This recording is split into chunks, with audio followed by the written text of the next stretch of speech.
मैं डॉक्टर नदीम सज्जाद राजा हूँ। बहुत ज़्यादा बहुत कम सोना दोनों सेहत के लिए ख़तरनाक नताइज के हामिल होते हैं।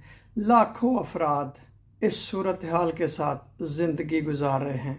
डेनमार्क में साइंसदानों ने तकरीबन 400 अफराद का तज्जिया किया है कि वो 10 दिन में कितना सोते हैं।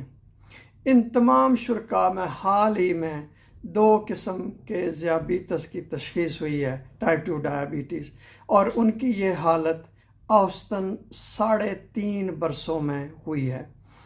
इस तज्जिया से हासिल होने वाले अदाद शुमार के शुरा को 3 कैटेगरीज में क्लासीफाइड किया गया है या तकसीम किया गया है, जिनमें एक वो जो 7 घंटे से कम सोते हैं, दूसरे वो जो बेहतरीन अंदाज में 7 से 9 घंटे सोते हैं, और तीसरे वो जो 9 घंटे से भी ज़्यादा सोते थे।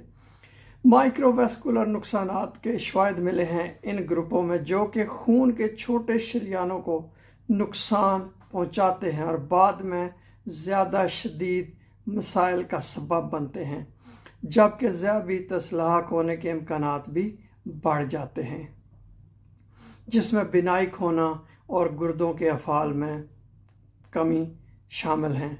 माइक्रोवेस्कुलर नुकसानात 7 घंटे से कम सोने वालों में 38%, 7 से 9 घंटे सोने वालों में 18% और 9 घंटे से ज़्यादा सोने वालों में 31% तक पाए गए हैं।